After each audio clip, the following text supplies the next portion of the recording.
A lot of people don't want help. They don't want valuable information. We all think that they do, but most people want escapism and they want entertainment and they want more brain rot. If you can build up a niche or an audience, then you've got a very valuable asset. People will come to you and say, oh, can I come on your podcast? And you should say to them, you sure can. Here's the fee. What? Well, why should I have to pay? Well, why don't you ring the Herald and see if you can go on the front page of the Herald? Oh, that's completely different. Yeah. No, it's not. It's an audience. I've got a goal to help 100,000 Kiwi people get better at financial literacy. 50,000 Kiwi every single week, but I can reach 3 million people on Instagram alone with short form. How are you making it work? What makes your podcast stands out? And do you think anybody can do this skill of starting a podcast and scaling it? I think anybody could try it, but not everyone can do it. Hey, this is a money grab right there.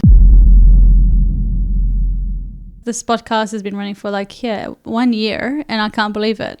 And I think there's such credibility with consistency and length of time, and you have gone way over. How long have you been going for? I did my first one in 2017. That's when I got introduced to podcasting. Wow. So I would have done over 1,000 episodes now, I'd say. What made you do it?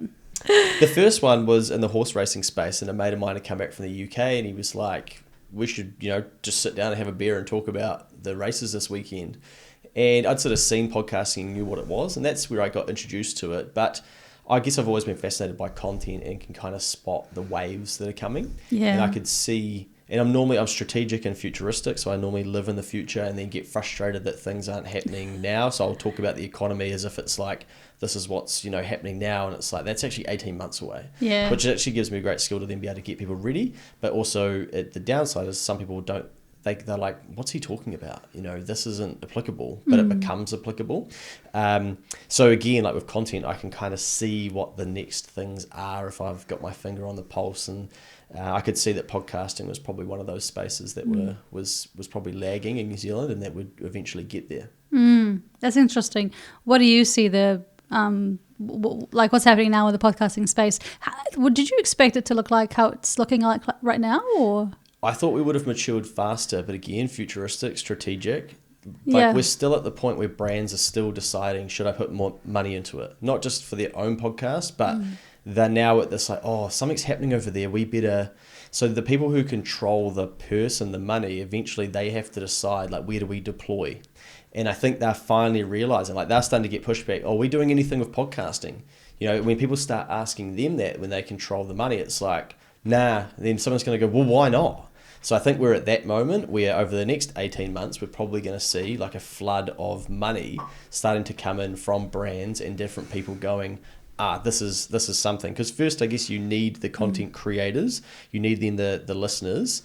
And for a while there, the content consumption in New Zealand, we rank as one of the highest internationally per capita, is just international podcasts. But now you can kind of see it because everywhere you look, the media are trying to soak it back up. They're like, we lost audience over there. We need to be in control of the podcast, be in control of the audiences to then sell our sponsorship. So if you can build up a niche or an audience, then you've got a very valuable asset. And I don't think people realize how valuable that is yet, because the brands still haven't figured this space out. Because you've done how many podcast episodes? 500? Yeah, I've done probably 700 for Keep the Change and maybe 600 for Next Advisory. Yeah. So. Wow, so you've got 2 podcasts. Yeah. I did not know that. Yeah. So we have Keep the Change, which is general financial literacy, and then my accounting practice, Next Advisory, has a business-focused podcast for, where it's just myself and my business partner, and we just kind of shoot the breeze about what we're seeing with clients and the economy, what people are thinking about, what's working, what isn't, and just more specific to business owners. How are you making it work? Well, I guess what makes it work, when you ask that, and that's not a trick question. When you say, how do I make it work? What do you mean by that? Yeah, it's a big question. How do you make it work with, I don't know, how do you make it interesting? How do you make your episodes so interesting? I mean, a lot of people have got their own podcast, clearly ours, but how do you make yours interesting? Did you think I need to do finance because I'm an accountant, because you're an accountant? Or did you see that New Zealanders listen to finance more than anything else, so I'm going to do that? What made you pick this niche? Yeah, so I wanted to stick to something that I am interested in myself. Then I thought I could probably go further with it, because every day I'm reading about money, the economy, etc. And so it's, there's all the chat these days about, if you're working your passion, you'll never work a day in your life. You start to get through the cool slogan and you're like, what does that mean? Like, how can I apply that? And part of it for me is, okay, I'm really interested in this stuff. That means that I have a value of output over inputs. That means we should be producing more than we consume. How could I produce more than I'll consume? Okay, I probably need to then be doing something that's in line with my inputs. So my inputs being like money, economy, what's happening in the world, macroeconomics. Okay, that interests me. If those are my inputs, my outputs, I could probably turn them into outputs. And then I have a filter of basically, how can I make this helpful for somebody? And then as you start to interview more people as well, you realize that good podcasting is actually the questions that you ask, and it's really hard, because you've got to listen to them and think, okay, what are they trying to tell me here? But then at the same time think, what is the audience trying to understand? Because you might understand it, but the audience is sitting there going, I don't even know. Someone said to me the other day, you talk about capital, which in accounting we talk about capital like money. Someone's like, that's a capital letter of an alphabet. What are you talking about? And so you've got to constantly trying to be picking up like words that they use or things to like bring it back down. So I think things that you're interested in, and then really good questions, and then podcasting teaches you to listen as well. So those are hard skills, because most people don't know what they're interested in, can't ask good questions, and won't even ask them of themselves, and then they can't listen. So, of course, we're not going to be very good at it. So are you better now than when you first started? I think so, yeah. And do you see a difference in yourself? Yes. I was listening to a podcast that's about to be, has been released, and I, get the drafts before they go out, and I was listening with my partner, and she was like, wow, you did a really good job there to ask him what he was talking about and break it down into everyday language. And I'm like, thank you. But like, I knew that that's what I was trying to do. I didn't want to ask the question. Like, I already knew what he was talking about, but I'm like, the audience won't. I need to slow him down and basically say so what I do is I then ask them, I hear this is what you're saying, and then they will either agree or kind of unpack it a bit further. Yeah. And how did you connect? How do you think you're connecting with your audience right now? Because can you just quickly tell us a bit of a brief about your stats or your podcast? Who's listening? Why are they listening? How many people are listening? Just to give us context for people to understand. Yeah, so I guess I've got a goal to help 100,000 Kiwi people get better at financial literacy. So that means, have better control of their money, learn something about it. What you understand as you get into content is that actually a lot of people don't want help. They don't want valuable information. We all think that they do, but most people want escapism, and they want entertainment, and they want more brain rot to keep them over there. And that's really sad, but that's just the way it is. So, if I can help 100,000 people, I think that can snowball, and they'll help other people as well. But there's just a tidbit there, because I think a lot of Kiwi people put pressure on themselves to be really valuable, but the audiences will never be as big as the entertainment. It's why there's always, people lining up to go to a concert, but never for a library. So hopefully that just helps take some pressure off some of the people out there. They're like, why is my thing not growing faster? Because people don't care. Like, they just want more brain rot, more true crime, more, there's the favorite radio personality, I'll go listen to their stuff now. So we're playing in a different lane, right? And in there, I'm managing to basically be able to get in front of probably 50,000 Kiwi every single week that are consuming something. So a lot broader than that, but where I come back to 50,000, it's like 50,000 people who are genuinely like reading something, listening to something, and I call it long form over short form. But I can reach 3 million people on Instagram alone with short form. Now, short form people are short form people. They are not just going to see a reel and then go, epic, I should go and learn about that and listen to the hour podcast. They're just like, I got my fix. I heard a bit from Eugene, the UFC coach. Oh, great. And so you're like, wow, awesome. That got 130,000 views on Instagram, but it didn't translate to podcast downloads. A good core listenership across email, Instagram, Spotify. I've been building out YouTube over the last 18 months. About 53% of people every month on YouTube haven't found me before. So I'm bringing in a new audience, and then slowly, they'll say, this is such a good podcast. I'm like, there's 700 in the back catalogue. And they're like, great, cool. I don't want to, like, I just wanted to listen to this one. It's not like I'm, reaching every single Kiwi. I'm probably gonna, I've sort of plateaued a little bit over this last 9 months or so, where you notice that the growth just sort of slows down on the different platforms. But that's okay, because I just don't think it's for everybody. Quick one. My friends at Academy X know exactly how it feels. AI is moving fast, and you're busy at work, it's hard to know what's worth your time, and you're feeling the pressure. That's why they created the Master of Technological Futures. It's a part-time, project-based course built for professionals who don't want another course that is full of theory. It's for entrepreneurs driving change inside organizations, for entrepreneurs building their own thing, and mid-career leaders who want to stay relevant. One thing that you'll actually walk away with is a clear, practical action plan that you can put straight into your work. Plus, you'll get one-on-one advisor support and the backing of a cohort of leaders going through it with you. Why not check it out? The next intake starts 30th of October and applications are closing soon. Click the link in the description and apply today. Okay, back to the episode. Yeah. And it's really exciting. Like, it's such a good, amazing effort that you've done.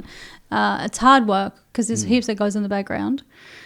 You started in 2017. So do you think, how long has this taken you to get to where you are right now? Like 8 years?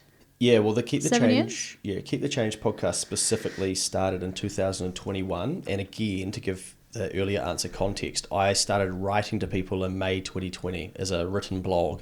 Oh, okay. But I knew already, this should be a podcast. So then I got my podcasting equipment out that I already had. Yeah. And was like, I need to turn these into a podcast. And then I, started building up audience. And then I would go live on Facebook and then pull the audio down, and that launched that as a podcast as well. Oh, I see. Oh, yeah. Cool. This is how you did it. Is that in the lockdown area? Yes. Yeah. And so because I could see, I'm like, okay, not everybody's going to want to be writing. But today, I've got about 13,200 email subscribers to the written version that I send out on a Friday. Nice. But there are like 60 to 80,000 listeners per month. So if I just purely thought, it's just a written thing, I would have missed the true growth over here. So again, lucky I could see that was probably the avenue to be on. And you could argue, well, actually, man, you should be on Reddit, you could be on TikTok, etc. There's only so much you can do. What platform do you use? So mostly Spotify, like Apple Podcasting, and then Instagram. Instagram is kind of where I've built the community. So there's 58,000 followers over there. I have email, and then I have LinkedIn. I think the email and the LinkedIn kind of skew older, and like, I want to read something every week. Not, I want to listen to this guy rant at me for 30 minutes on a podcast. So all of them have like different demographics. And you now understand who's listening? Like, you understand your people? Yeah, we've got, like, I've got different data. But when it's so broad and the topic is so broad, this week, as an example, I've been doing a podcast about an emergency fund. Now, most Keep the Change listeners by now that have been in there are like, bro, I don't need to hear you talking about emergency fund again, man. Like, I've got this. I'm not going to listen to this one. But for those that it's new to them, they're like, oh my gosh, like, this is amazing. But I'm like, okay, I need to record this again. Like, this is the 6th time I've talked about this, but you've almost got to keep sort of cycling through content and making it relevant and contextual to the environment, because people, need to see themselves in there. And, I'll go and listen to old content, not even of my own, but just things I've saved. And I'll go, I didn't even hear that lesson at the time because I wasn't ready for that lesson. Yeah. And what's cool and what I've cultivated, and this is a great hack for people, is that you want to try and engage with your community and get them to message you, and then you can repurpose those messages as pieces of content. And that then makes content creation simpler too, because you're not just making it about yourself. With emergency funds, I can be like, here's 2 examples of 2 messages that I've had from people, how it was life-changing for them to put one in place. And so it's not just like Luke ranting at me again saying I need one. It's like, this person who listens to Keep the Change has been doing this and they've now got one. So bringing your community and your listeners into your content, I think it gives it a bit more validation, but it also gives you Instagram content, short form, where you can go, this is somebody else's message, and you might talk about it, you might just post it. I just posted one before we came in here, and people will then comment on that and give their opinion or celebrate for the person. I love this. I want to step into there's 2 things here. There's the community build, what makes your podcast stands out and so good in terms of, like, is it because you've got community? And also I want to get into the like commercialization side of things, because that's very interesting. You know, how do you make something more interesting beyond just storytelling? How do you monetize your podcast? So with community, how did you start when you were in the early days? You thought, I need to produce content, and then you're like, I need to build, like for us, we want to build a community, we want to connect with people. I don't want just likes and views. I actually want real humans connecting with me, and that people love what I do. How have you done it? How did you create community for you? I guess everybody talks about it now, right? But the community has to live somewhere and be able to interact. Yeah, I had experience with Facebook groups, and they're a great form of a community. You might have a school group in this day and age. You might even just have a group chat, or you might have something that people can come to, or you might have an inbox that people can message to, and then you repurpose those messages. Yeah, I think we get stuck at like, what is community? I think that if you think about it, we used to go to a bowls club, and that was our community. We might go to the scout club, we might go to the rugby club, or whatever, the marae. How are we going to do that? And we're just trying to take those principles and put them online. So if there's a central place people can gather and go, right, I listened to that content, I left a comment, I messaged them after. That's what I actually think community is. And then they can see like other people are doing it. This is why Instagram has features like, 22 of my friends follow this person as well. Oh, maybe I should too. Gotcha. And it's like dragging us towards what our actions, or that to validate our actions. I don't think we should get too caught up on like how to do it. I think it's like why do we want to do it, or why is it important? And that's probably a tangent in its own. But in the early days, what did it look like? Well, in the early days, I think with content, don't worry about that. Like, you got to find your people, and you've got to, why am I doing this? For a lot of people, the reason they're getting into podcasting and stuff is like, I see other people doing it. It looks like they're being successful with it. I should do it too. And what I've learned in life is like, that doesn't really work. You need to do something because you enjoy doing it. Yeah. And it's got some consistency to it, and you get something out of it, but you can help the audience, because eventually the audience, like, they might want to be, in escapism, entertainment, education. As soon as the entertaining person goes, I'm not into this anymore, I'm off the drugs and the banter, I'm going to talk to you about Jesus Christ, the audience is like, whoa, that ain't, what are you on about, man? That's not me anymore. That audience will just fall away, because they go, that's not my community anymore. So what is it that you can give the audience, and how can you help them? That's where I come from. But a lot of people go like, how can I just give these people escapism? So they might write a fiction book, and I'm not saying there's anything wrong with that, but it's the same sort of thing, right? Like, why doesn't the writer, why don't they use that skill set to do something really like helpful with it? They would argue, well, I'm helping people like escape from their job and their life or whatever.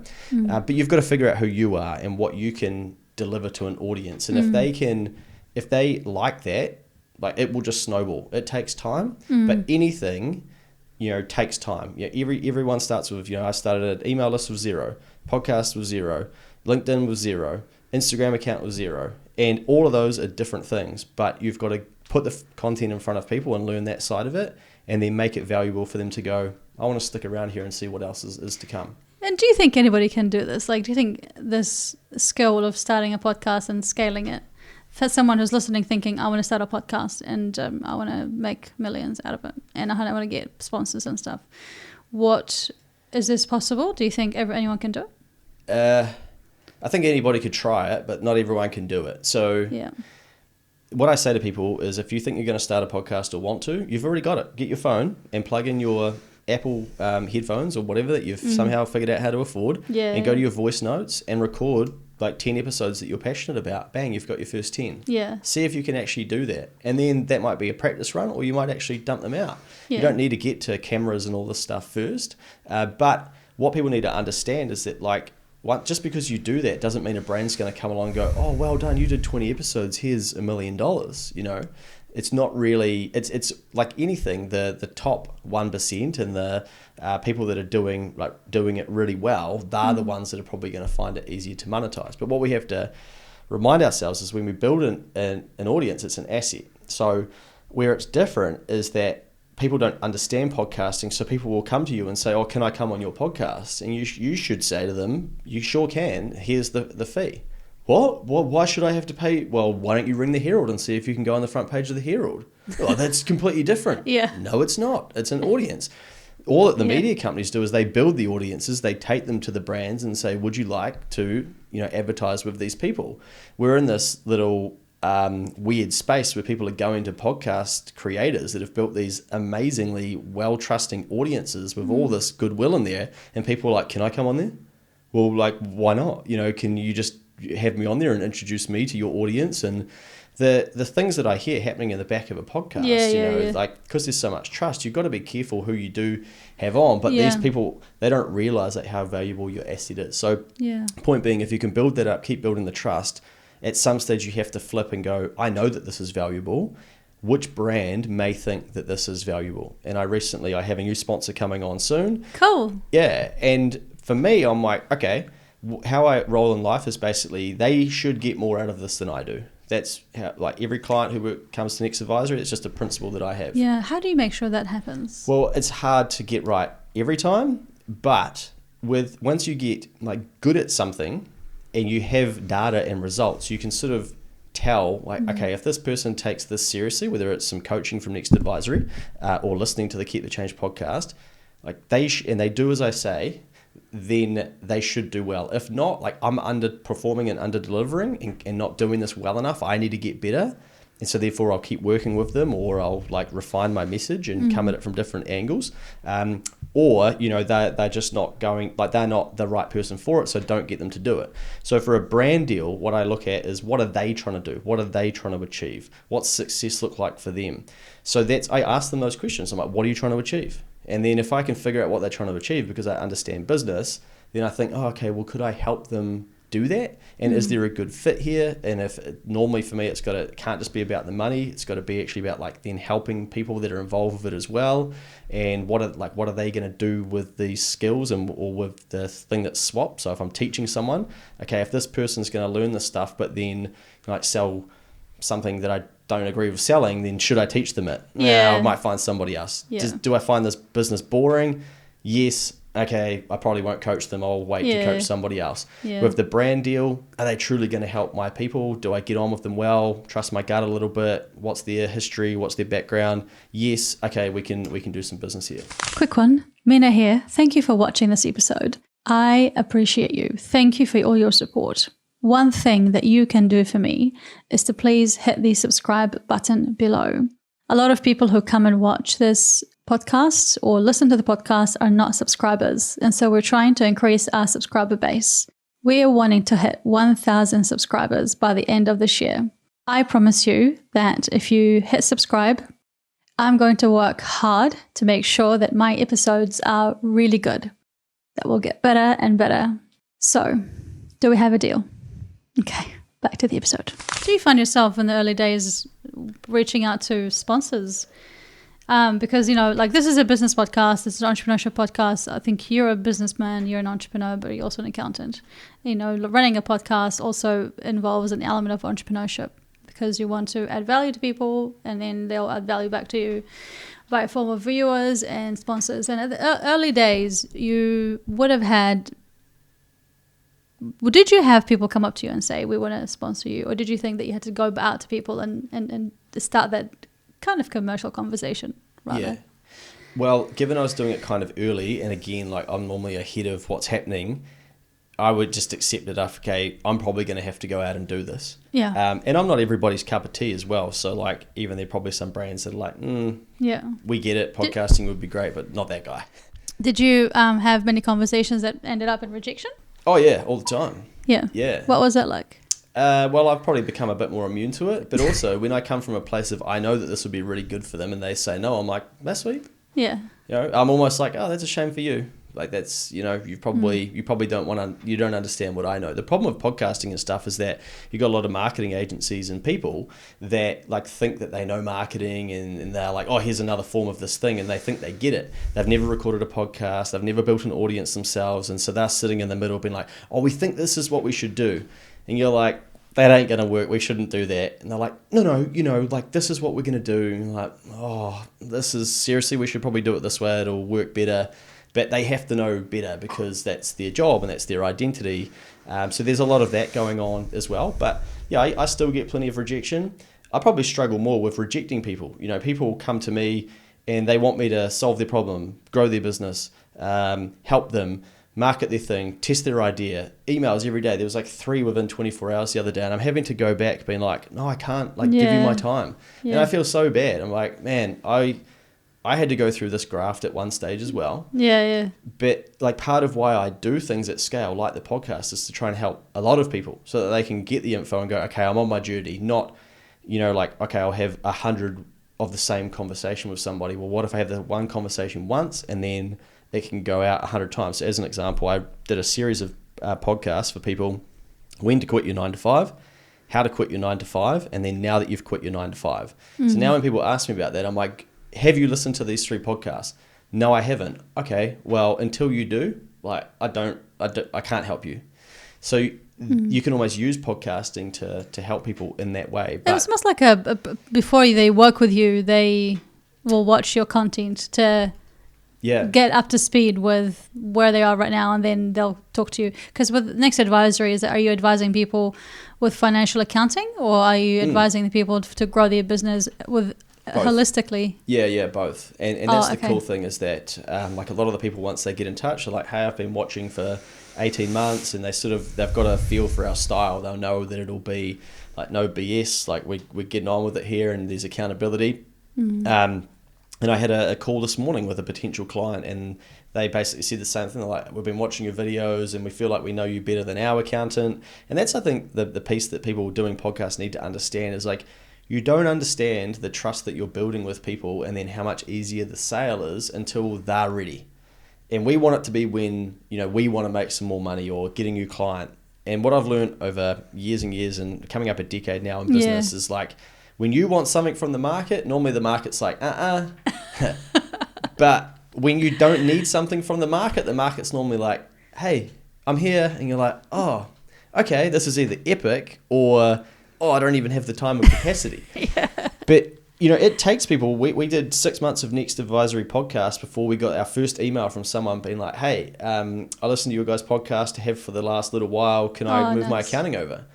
And I'm like, man, it was all worthwhile. Hey, this is a money grab right there. Yeah. I'm so glad to hear that. So it actually works. It does. It works. Like, so you've been able to get clients trusting you and liking you and wanting to do business with you because you've started a podcast and you've been able to demonstrate your expertise through that. 100%. It's probably one of the biggest referrers to Next Advisory now.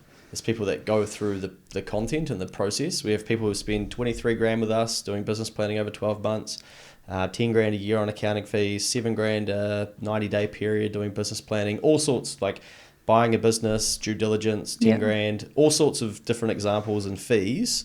And they have that level of trust that's already there.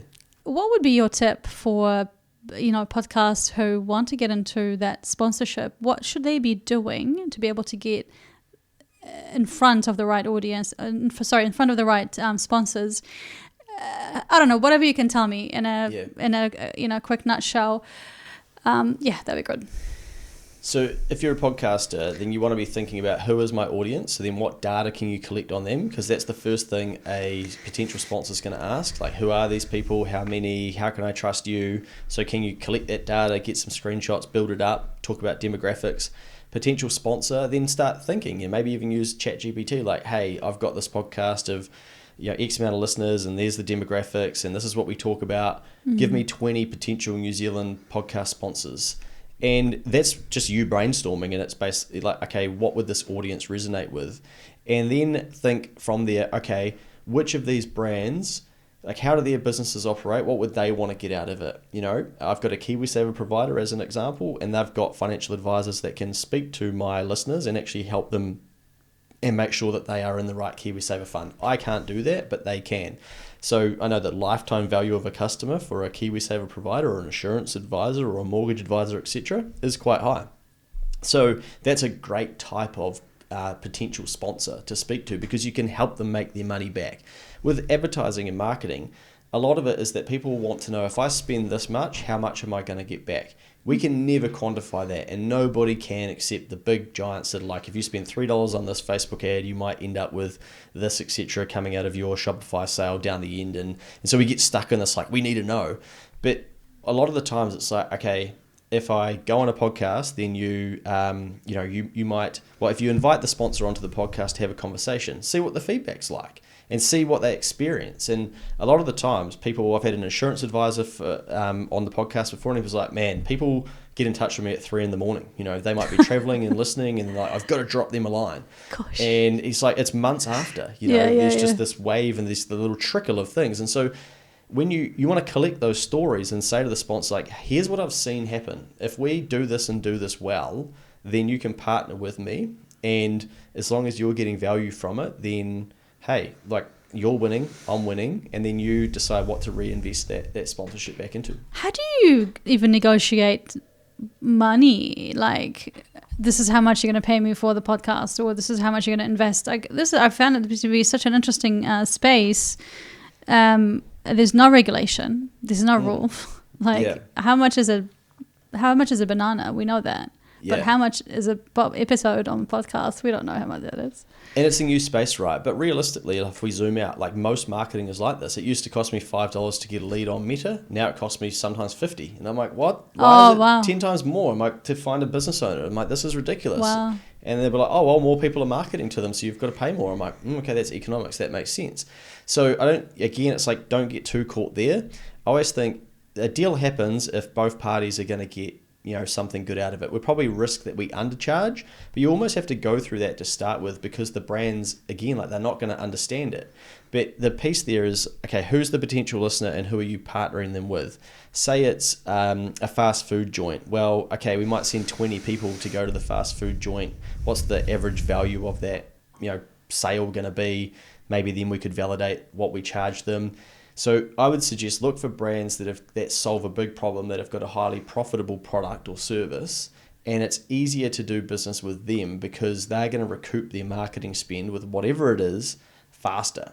Yeah. And that's just how I approach businesses. Basically, how can I try to ensure that I do the best by them so that they walk away from this going, okay, I spent some money and now we've got like this to show from it. The thing that we need to remember with podcasting too is it's an asset.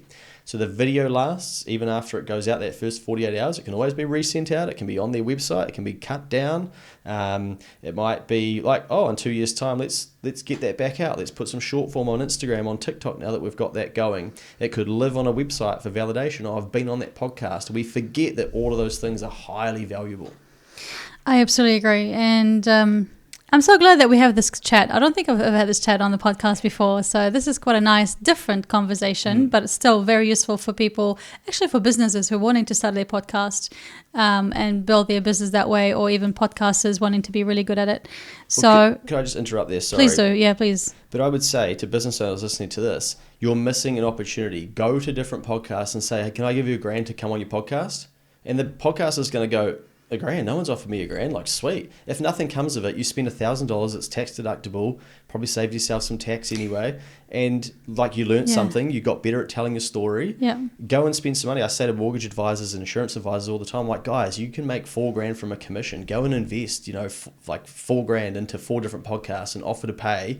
You might be speaking to 300 people, 200, 10,000.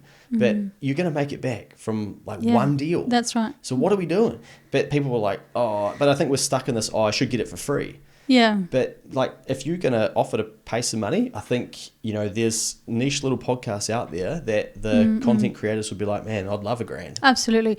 And I think the podcasters out there will be creative on how they're going to make use of that $1,000. They could do all sorts of things, and I'll leave it to them to come up with that. I'm not going to get into that, but I definitely agree, like investing in and especially investing in Kiwi podcasts and Kiwi creators, because we want to invest in each other, and we're trying to help build the economy in New Zealand. So why would you go and give Meta a lot of money and invest in Kiwi creators and invest in people who are working really hard? So I agree. How has podcasting changed you as a human? I love it. It's made me more curious. It's made me more open to how people see things. I've always been a bit like that. I often say that I would, probably have liked to have studied psychology. I have my own opinions and views, but I'm always captivated. Like, why does somebody think like that? And with a podcast, you get a bit of a chance to do that. You build a community of amazing people. I was speaking to a jeweler the other day. He said, I saw Ilse Wolf, your podcast guest in the cafe the other day, the lady who does all the property stuff. I went up to her and I introduced myself, and she said, lovely to meet you. And she ended up coming into my jeweler store. I'm just like, man, how cool is that? Yeah. I get that every week, It's like a conversation starter. Yeah. And then I get, I speak to a lot of the podcasters, so I'll talk to the Between Two Beers boys as an example, and get to hear some of the things that are happening in the undercurrent of their podcast. And that's the stuff that we don't often see, but that's the true value of podcasting. People connecting through these different communities or seeing themselves in the same shoes as the person being interviewed and going, wow, if they can do it, why not me? And I think that's the really incredibly powerful piece of it. I've tried to use it to find Kiwi people that are doing things so that I can plant seeds for other Kiwi people to go, maybe like Max Tibbs, I could start cleaning cars, and he's now turning over 30 grand plus a month cleaning cars at the age of 18 and signed 2 leases in Wellington. But you got the media and stuff being like, it's all doom and gloom in Wellington, nothing's happening. You go, well, how's this kid doing it? So just breaking a little bit of that narrative and opening people's eyes to what's possible. But also, it's probably just growing my brand. It's taught me to speak better. I now get paid to speak on stage. It's something that I was working towards. I should do. I was hoping to, but I'll probably just come short. So I don't want to say I will, but I'll come short just of doing 6 figures of speaking in 2025, which is pretty incredible. When I growing up as a young fella, I thought if I could make 100 grand in a year, I'd just be investing all that into the stock market and be minted and sort of semi-retired.